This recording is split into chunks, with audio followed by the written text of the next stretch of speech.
ये मनुस्मृति जिस किताब से हमारे धर्म को चलाने की कोशिश की जाती है, जिसको बाबा साहब भीमराव अंबेडकर ने 27 दिसंबर 1925 को इसको जलाने का काम किया था महोदय। हम बाबा साहब भीमराव अंबेडकर की एक लाइन से हम कहना चाहते हैं कि समानता एक कल्पना नहीं होनी चाहिए, बल्कि इसको वास्तविक में बदलना चाहिए।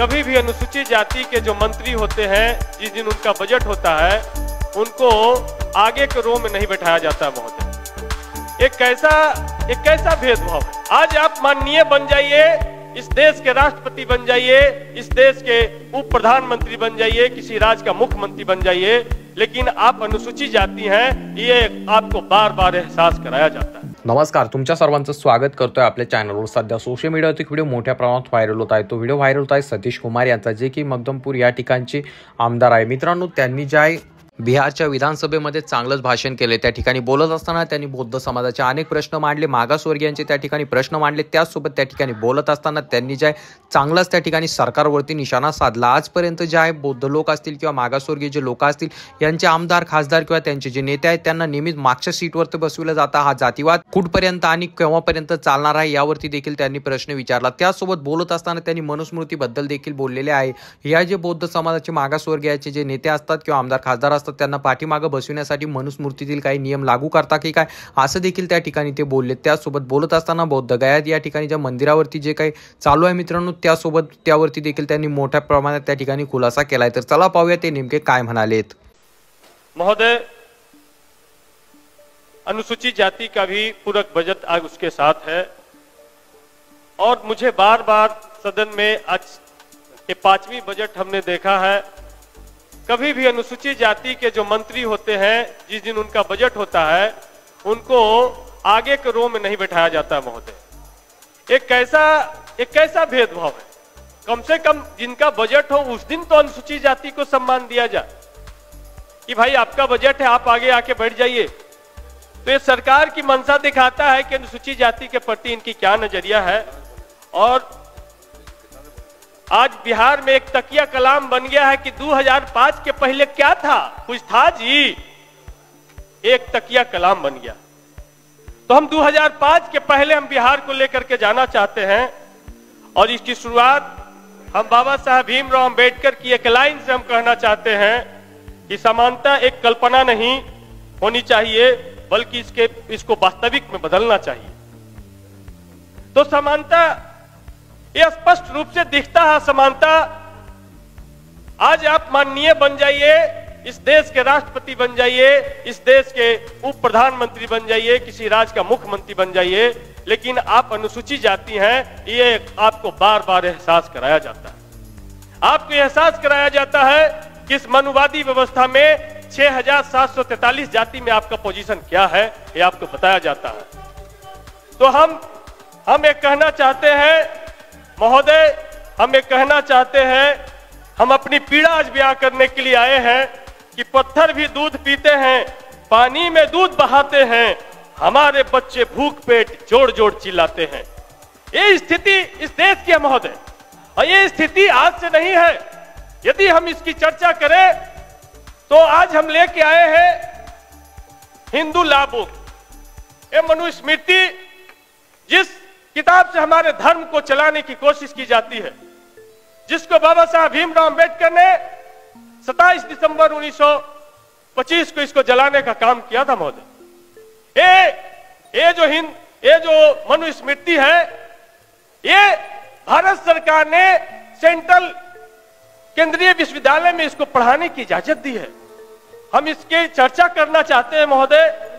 इसमें पेज नंबर 273 पर लिखा है कि जो शूद्र ब्राह्मण के साथ एक आसन पर बैठना चाहे तो राजा उसकी कमर पर दगवा कर उसे देश से निकलवा दे या उसकी चुत्तर कटवा ले।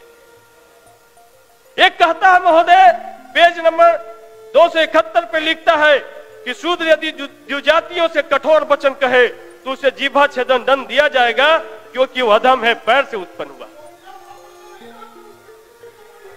एक इसमें कहता है महोदय कि नाम और जाति लेकर यदि शूद्र द्वय से द्विज की निंदा करे तो जलते हुए 10 उंगली लोहे की सलाख उसकी मुंह में डाली जाए। क्या किसी कुत्ता को, गधा को मुंह में 10 उंगली लंबा लोहे का रड लाल करके डाला गया होगा महोदय? ये भारत के शूद्रों के बारे में एक धर्म विशेष में एक स्थान है उनका। इसीलिए बाबा साहब भीमराव अम्बेडकर ने इस ब्राह्मणवाद के खिलाफ में, वर्णवादी व्यवस्था के खिलाफ में बाबा साहब ने इसको रेखांकित किया है। और भारत की व्यवस्था को यदि समझना है तो हमको इस 5 खंड में जो भारत की व्यवस्था है उसको समझना होगा। वैदिक काल जो 600 ईसा पूर्व के पहले का काल है, बुद्ध काल जो 600 से 1200 ईसा पूर्व का काल है, मुस्लिम काल जिसको कह सकते हैं, या मध्य काल 1200 ईस्वी से 1800 ईस्वी का काल है, ब्रिटिश काल जो 1800 से 1947, और अब जो स्वतंत्रोत्तर काल चल रहे हैं जिसमें भारत का संविधान लागू हो गया, उस काल में हम जी रहे महोदय, उस काल में हम जी रहे हैं। लेकिन ये जो स्पष्ट रूप से हम कहना चाहते हैं महोदय कि आज हमने एक किताब पढ़ा आपके सेंट्रल लाइब्रेरी में, कांची लैया की बुक है हिंदुत्व मुक्त भारत की ओर। उसमें वो बड़े सोशल साइंटिस्ट, दुनिया के बड़े सोशल साइंटिस्ट डॉक्टर अंबेडकर के बाद वो गिने जाते हैं। उन्होंने साफ साफ कहा कि इस देश में ये जो ब्राह्मणवादी मनुवादी व्यवस्था जो दलितों पर, शूद्रों पर जो थोपा गया, इसको अगर बुनियादी समझ विकसित करनी है तो समझना चाहिए कि इस देश ने किला बनाया, महल बनाया, कोठी बनाया महोदय, लेकिन उसमें शौचालय नहीं बनाया। क्या बनाया? एक जात बनाया, डोम बनाया, मेहतर बनाया कि बाकी लोग मल मूत्र करेंगे और सुबह उठ के हाथ से उठा के माथा पे उठा के फेंकने का काम करेगा। इस देश में महोदय वॉशिंग मशीन नहीं बना, इस देश में बासर मैन बना कि हम जिंदगी भर कपड़ा गंदा करेंगे, तुम्हारा काम, तुम धोबी हो, जिंदगी भर तुम्हारा काम धोना है। प्रधानमंत्री का भी किताब लेके आए हैं। इस देश में महोदय डॉक्टर नहीं बनाया, नर्सिंग होम नहीं बनाया, एक जात बनाया, चमैन बनाया कि किसी के घर में डिलीवरी हो तो बुलाओ चमैनिया को, उस चमैन को बुला करके डिलीवरी करवाया गया। इस देश में हम लेजर टेक्नोलॉजी विकसित नहीं किए, जूता चप्पल नहीं बनाए महोदय, लेकिन हमने एक जात बनाया, चमार बनाया कि भाई तुम्हारा काम जूता बनाना है और तुम्हारा काम जूता खाना है। आपकी बारी आएगा, आप अपनी बात करिएगा। महोदय इस देश में सबको गहना पहनना है, सबको सोने चांदी का सामान पहनना है, बहुत कीमती लगता है महोदय, लेकिन इसको बनाने के लिए कोई टेक्नोलॉजी नहीं बनाया, एक जात सोनार बनाया। इस देश में सबको बर्तन चाहिए, लेकिन बर्तन का टेक्नोलॉजी नहीं बनाया, हमने कुम्हार एक जात बनाया, लेकिन उसके साथ क्या हमने व्यवहार किया।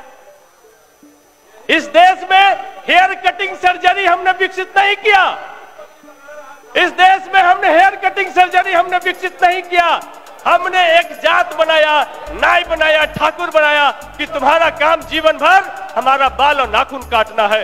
यह भारत का मनुवादी व्यवस्था।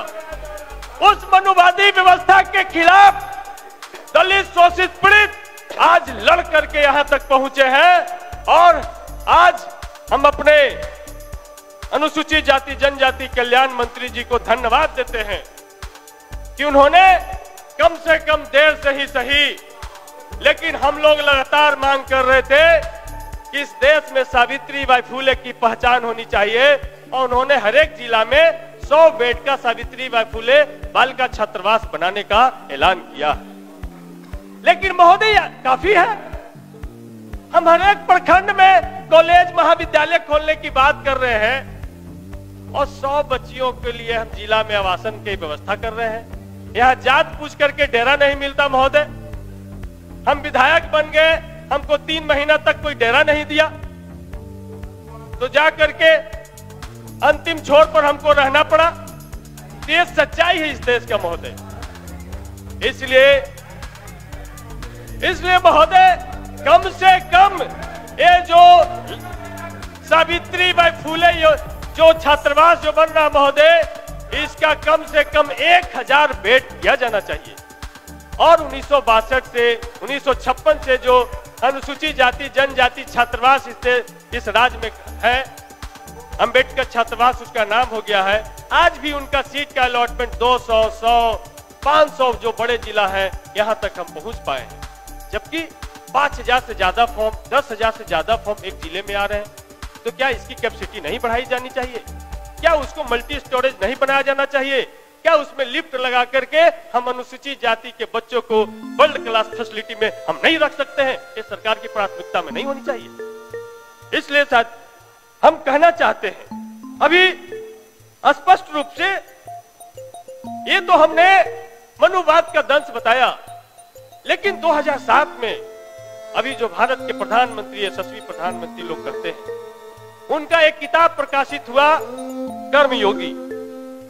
उस किताब को पढ़िए, आप तो जरूर पढ़िए।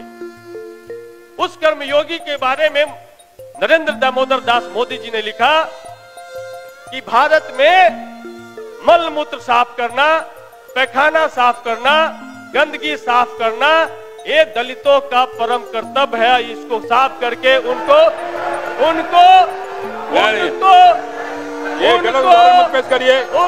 आत्मसंतुष्टि की अनुभूति होती है। महोदय पढ़ा जाए, हमने रेफरेंस दिया महोदय, हम कोई झूठ नहीं बोल रहे हैं। आप बैठिए, बैठिए, तो सीटिंग में नहीं जाएगा, बैठिए ना महोदय। सीटिंग में नहीं जाएगा, तो ये परम सुख उनको क्यों नहीं प्राप्त करना चाहिए? ये परम सुख उनको क्यों नहीं प्राप्त करना चाहिए महोदय?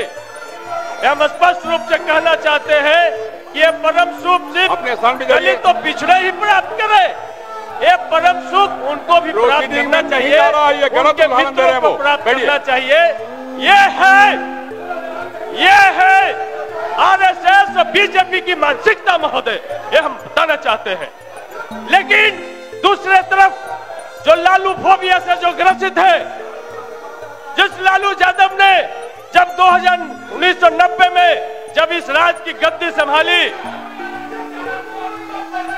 तब लालू यादव इस राज्य की गद्दी संभाली, तो लालू यादव जी का भी किताब आपको जाके पढ़ना चाहिए। लालू यादव जी का किताब, जिसमें जो लालू यादव जी का किताब है गोपालगंज से राय सिन्हा, उस किताब को पढ़ना चाहिए। राय सिन्हा उस किताब में उनके आत्मकथा में लिखा है कि जब वो बाढ़ के पुनपुन में जब वो बाढ़ के पुनपुन में गए, तब वहां पर एक लक्ष्मीनिया जो दलित महिला जो उनसे मिली, उसके बाद लालू यादव जी का जीवन बदल गया। वो लक्ष्मीनिया बहुत धक्का खाते हुए, भीड़ को चिरते हुए उनके पास आना चाहती थी। तब लालू यादव का नजर उन पर पड़ा और लालू यादव ने कहा कि उसको आने दो। जब लालू यादव के नजदीक आए तो उसके गोद में एक बच्चा था, थकी हारी कुपोषित महिला थी। उस बच्चे को लालू यादव जी ने अपने गोद में लिया और पूछा कि क्या लक्ष्मणिया तुम यहाँ? तो उन्होंने कहा कि लालू भैया, हमार शादी यही पुनपुन में हो गए है, यही हम रहे ही। तो बोले लक्ष्मणिया, ले बच्चा के बढ़िया से रख और बच्चा के पढ़ाओ। लेकिन जब लालू यादव लौट करके आए और उन्होंने कहा कि हम उसके बच्चे को तो पढ़ाने की बात कह दिए, लेकिन इस अछूत के बच्चे का नामांकन कहाँ होगा? क्योंकि उस समय तक अछूत के बच्चों का नामांकन बड़ा मुश्किल था। तब लालू यादव आते हैं और मंत्रिमंडल का बैठक बुलाते हैं और 300 अछूतों को पढ़ाने के लिए 300 विद्यालय की घोषणा करते हैं महोदय। यह है लालू यादव जी का विजन महोदय, यह है लालू यादव जी का सोच महोदय। इसलिए हम आपसे कहना चाहते हैं महोदय। सतीश जी केवल 5 मिनट बचा आपका महोदय। 5 मिनट काफी है महोदय। इसलिए महोदय अपने क्षेत्र के बारे में भी कुछ बोल लीजिए। कहना चाहते हैं कि आज इस सदन में एक माननीय सदस्य ने कहा कि राम मंदिर बन गया है, बहुत अच्छी बात है, विवाद खत्म हुआ, किसी को कोई तकलीफ नहीं है। ईटा हमने बनाया महोदय, चौखट हमारे बड़ी समाज ने बनाया, पत्थर महोदय किसी पत्थलकट्टी का चमार जो मूर्तिकार है उसने बनाया महोदय, घंटा हमारा ठठेरा भाई ने बनाया महोदय, और उसमें जो चढ़ने वाला दूध महोदय ग्वाला के यहाँ से आता है महोदय, और उसमें चढ़ने वाला फूल महोदय कोयरी कुर्मी के खेत से आता है, माली तोड़ के लाता महोदय, उसमें बजने वाला शंख जो महोदय वो शंख है कोई मछुआरा भाई निकाल करके लेकर के आया, लेकिन सर्व तब होता महोदय कि जब बन के तैयार हो जाता है भारत की राष्ट्रपति द्रौपदी मुर्मू जी को बुलाया नहीं जाता महोदय। दुख तो तब होता महोदय कि राष्ट्रपति भी हो गए लेकिन प्राण प्रतिष्ठा में हम नहीं जा सकते हैं क्योंकि हम आदिवासी हैं। आराम से बोलिए, आराम से बोलिए, बड़ा तकलीफ नहीं बोलिए। इसलिए महोदय हम कहना चाहते हैं कि आज जो बजट है जीतनराम मांझी जी का तो जीभ काटा गया महोदय। हम तो कहेंगे कि भाई महाभारत काल में एकलव्य का अंगूठा काटा गया, और हम कहेंगे भाई रामायण काल में शंभुक ऋषि की हत्या हुई और नीतीश काल में जीतनराम मांझी जी का जीभ काटा गया। ये है नीतीश का सुशासन की सरकार महोदय। इसलिए हम कहना चाहते हैं महोदय स्पष्ट रूप से, अपने विधानसभा के बारे में कुछ बोल सकते हैं तो बोल लीजिए। इसलिए महोदय हमें कहना चाहते हैं कि हमारे पास ज्यादातर जो अनुसूचित जाति के मंत्री बैठे हैं यहाँ पे महोदय, आज अनुसूचित जाति का 2022 का जो एनसीआरबी का डाटा है कि 4500 से ज्यादा केस प्रत्येक साल बिहार में दर्ज होते हैं और प्रत्येक साल 10% केस में इजाफा हो रहा है, लेकिन केस में जो कन्विक्शन रेट है महोदय बिहार में पूरे भारत में सबसे कम है। न्याय दलितों को नहीं मिल रहा है, SC/ST कोर्ट खाली है, उनके पीपी का पद खाली है, जिसके वजह से उनका कन्विक्शन रेट जीरो के लगभग 0.98% महोदय, 1% से भी कम है। तो हम कैसे दलित का न्याय कर पाएंगे, कैसे हम उनके साथ हम उनको न्याय दे पाएंगे महोदय? तो हम कहना चाहते हैं, दूसरा हम कहना चाहते हैं कि इसी वजह से, इसी प्रताड़ना के वजह से 14 अक्टूबर 1956 को बाबा साहब ने बौद्ध धर्म को अंगीकार किया और बोध गया महाविहार जो BTMC एक्ट 1949 जो बना वो आज भी कार्यरत है, जिसके तहत उसमें 4 बौद्ध लोग होंगे, 4 हिंदू लोग होंगे और जिला पदाधिकारी जो हिंदू होगा उसके पदे न थे। 1 मिनट और आपके पास है महोदय। हमें कहना चाहते हैं कि ये 9 सदस्यों में 5 हिंदू होंगे, 4 बौद्ध होंगे। क्या ये सिर्फ बौद्ध धर्म के लिए लागू होता है?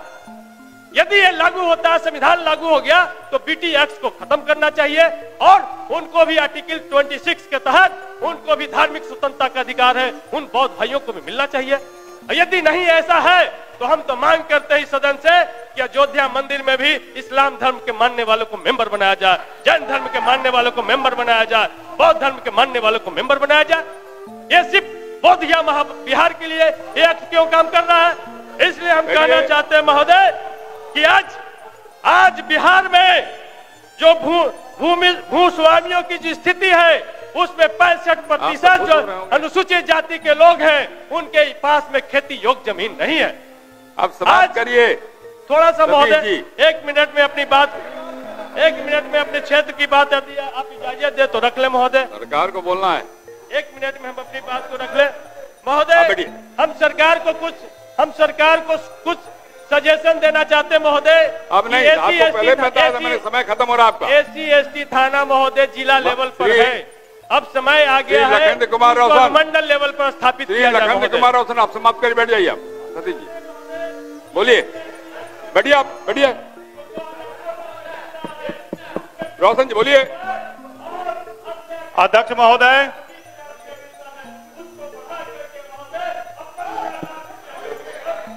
आज लखन जी बोलिए।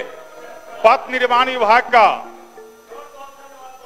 बजट पर भुगतान का व्यय, वैसे इसके समर्थन में लखन जी, सतीश जी, केवल बुरा पक्ष नहीं देखना चाहिए, अच्छा पक्ष भी समाज का देखना चाहिए। और आज स्थिति क्या है? आज एक बात का विचार करिए, हमारे यहाँ जब शादी होता है तो समाज का हर तबका उसमें शामिल होता है। कोई फूल माला लेके आता है, बैठिए बैठिए बैठिए, सुनिए, आप बैठिए, पहले बैठिए ना, आप बैठिए, प्रस्थान ग्रहण करिए, बैठिए अध्यक्ष महोदय, बैठिए आप। सब समाज सब शामिल होता है। अध्यक्ष महोदय, रुकिए 1 मिनट। बढ़ई आता है, लोहार का काम है, माली का काम है, बांस वाले का काम, सबका काम है। और हम मरते हैं ना तो डोम से अग्नि दिलवाते हैं, जो सबसे नीची जाति जिनको मानते हैं, लोग जिनको मानते हैं, बिना उनके हम शुद्ध नहीं होते हैं। तो समाज के अच्छा पक्ष भी जानने की कोशिश करिए, इसका बारे में बोलना चाहिए। बोलिए लखनदर जी। अध्यक्ष महोदय, पथ निर्माण विभाग के बजट और अनुपूरक बजट नहीं होते हैं के प्रस्ताव के समर्थन में हम खड़े हैं।